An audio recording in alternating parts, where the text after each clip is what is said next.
darating, O Israel.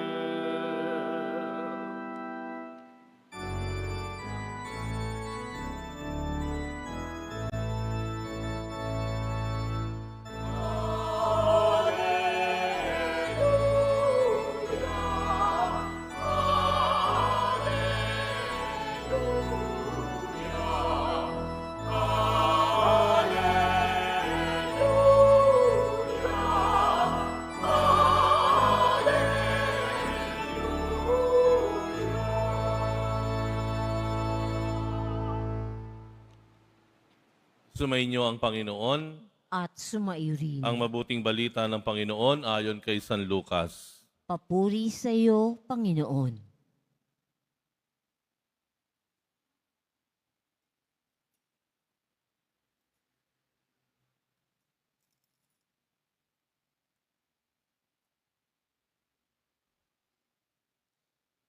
Noong si Herodes ang hari ng Judea, may isang saserdote na ang ngalan ay Zacarias sa pangkat ni Abias.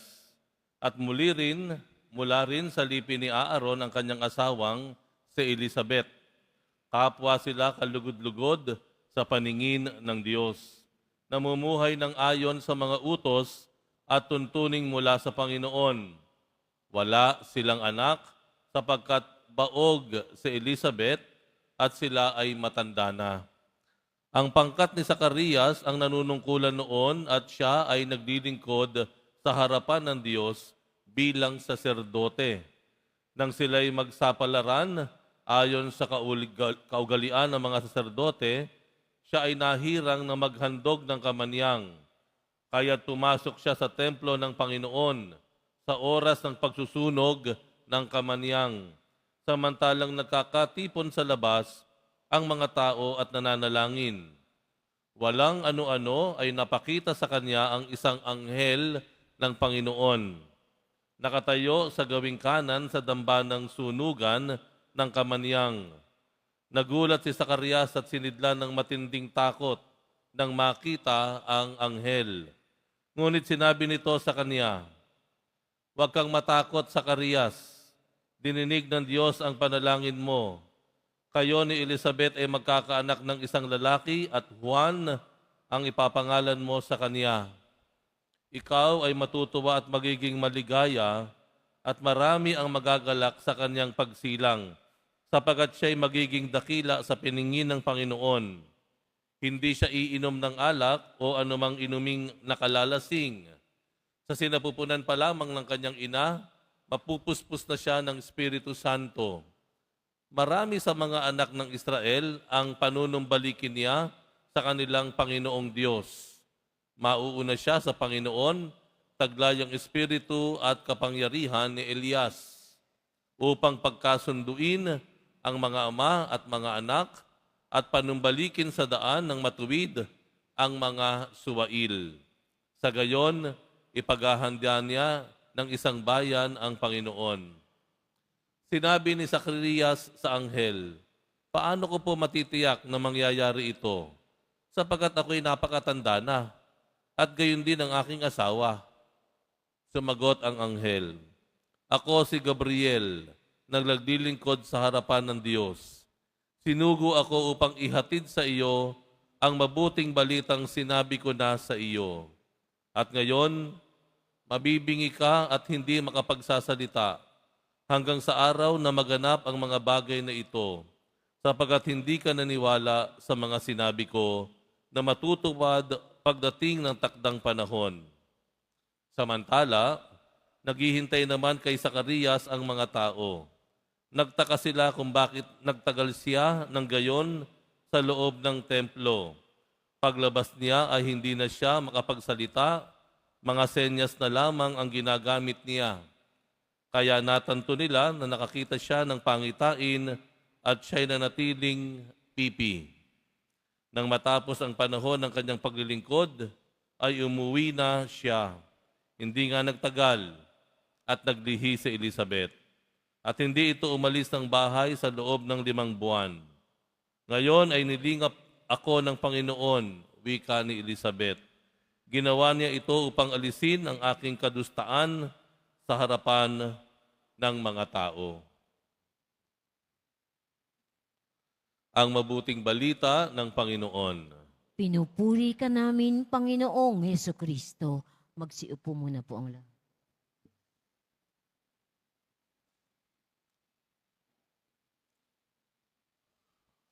Magandang umaga po sa inyong lahat. Good morning.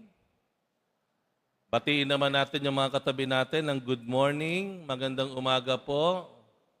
Anong oras kayo umalis ng bahay? At ang anong oras ka natulog kagabi? Tayo po ay nasa ika-4 na ng ating misa, ang ating simbang gabi. Sino po dito naka-4 na? Taas ang kamay. Kompleto, complete attendance. Ayan. Sabi nila, pagitna, pang-4, pang-5, pang-6, nababawasan daw ang tao, nagsisimba. Meron ng fatigue. Una, dami, kalawa, katlo. Panggitna na, anong gitna? Ng siyam. Pang-4, pang-5, tsaka pang-6. Nababawasan daw. Iikot nyo nga po yung mga mata ninyo. Nababawasan po ba tayo? Parang lalong dumadami dito, no? Nakakatuwa dahil sabi nga sa Pilipinas, may mga dahilan tayo para maglingkod o hindi magbalik loob sa Diyos o hindi maglingkod sa Panginoon. Ang isang dahilan, masyado pa akong bata. Masyado pa akong bata. Minsan merong isang ama na maganda ang katawan, very productive. Sabi ko sa kanya, brother, ay maglingkod po kayo sa parokya natin, kailangan natin ng lay minister. Ang sagot sa akin, ay Father, pag nag-retire na lang ako.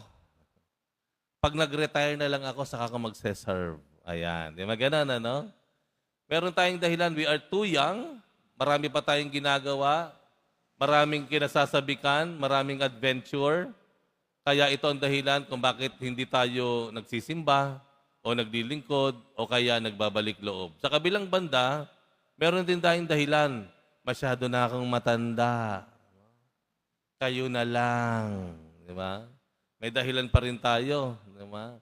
Alam ko na yan. Matanda na ako. Meron tayong laging dahilan. No? Kaya kahanga-hanga yung mga nagsiserve, yung mga palasimba na nasa prime of their years. No? Yung mga 18, 19, 20, 21. Ito yung mga career people. No? Ito yung mga nasa rurok ng kanilang kalakasan, ng oportunidad, and yet, they find time to talk to God. They find time to spare their moments with God. Sino po dito yung ganong edad? 18, 19, 20, 21, 22. Taas ang kamay. Wala. Tulog pa. Masyado pa akong bata. Of course, may kanya-kanya pong dahilan yan. At bakit ko po binanggit ito?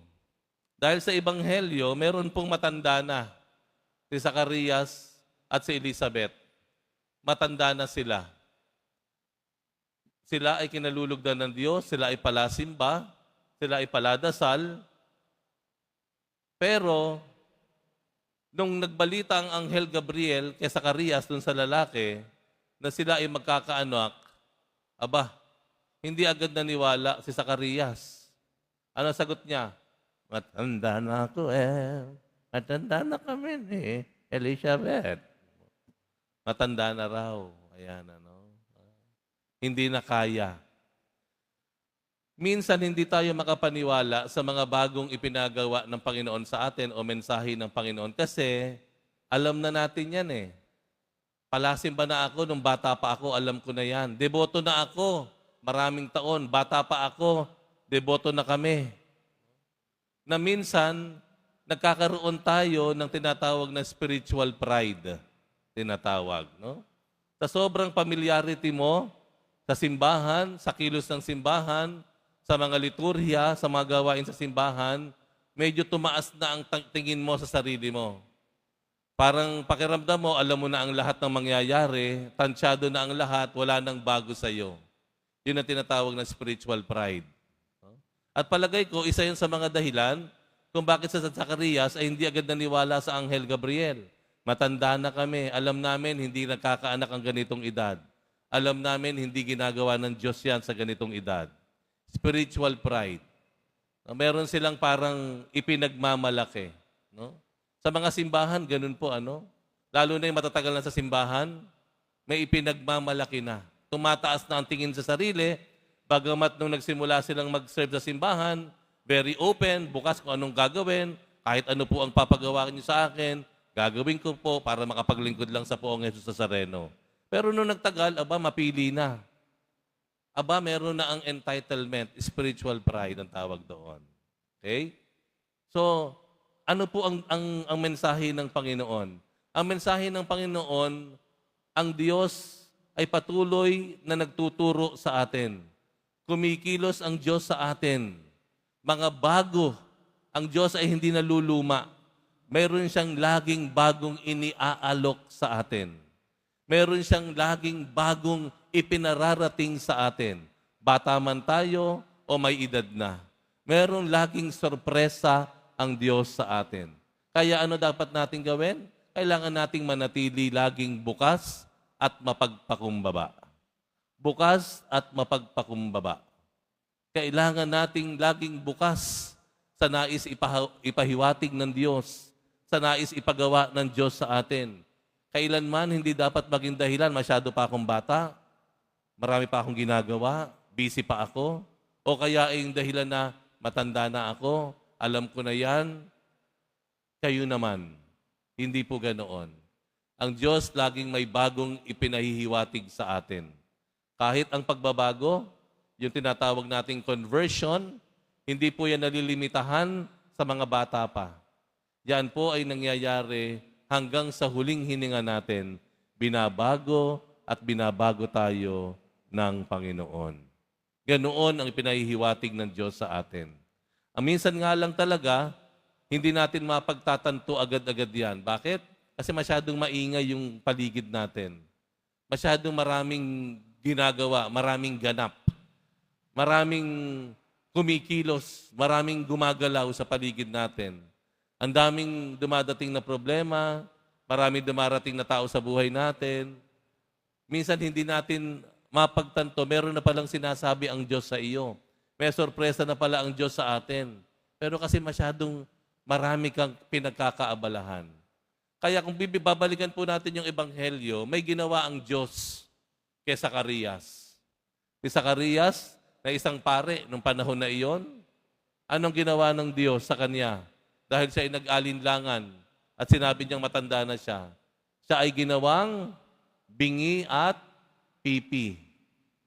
Bingi at pipi. Ano po ba ang katayuan ng isang bingi at pipi? Ito po ay buhay na matahimik. That is a very quiet life. Wala kang naririnig, wala kang nasasabi. It is a very quiet life. Yun ang paanyaya minsan sa atin po, no? Na tayo ay mananahimik. We find time to be quiet, to be still, to just stop, and just listen to God. Pumupunta tayo sa Quiapo, marami siguro tayong dala-dala. Marami tayong gustong ipaabot sa Jesus Nazareno.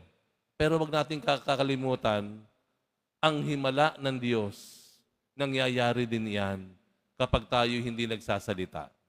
Kapag tayo nananahimik. Kapag siya lamang ang ating tinitignan. Pananahimik. Itong Pasko, masyadong maingay. Mula sa traffic, hanggang sa mga reunion, party, tawagan, bili ng regalo, tanggap ng regalo, paghahanda sa Noche Buena, pagpaplano ng mga reunion, masyadong maraming ganap. Pero di ba, ayon nga sa kanta, Silent Night, Holy Night. Di ba yan ang unang Pasko? Ang unang Pasko, walang party. Walang malalaking handaan. Walang masyadong mga bisita. Ang unang Pasko nangyari sa isang ilang na lugar. Tahimik. Madilim, malamig. At naroroon lamang si Jesus na bagong silang at si Maria at si Jose at ang mga anghel na nakatingin sa kanila. Sana po ang Pasko natin hindi lang tungkol sa mga ingay. Sana ito rin ay panahon na maglalaan tayo ng panahon para pasukin ang unang Pasko, ang pananahimik, pakikinig sa Diyos, pakikinig sa Kanyang mensahe, pagiging isa kasama ang Diyos.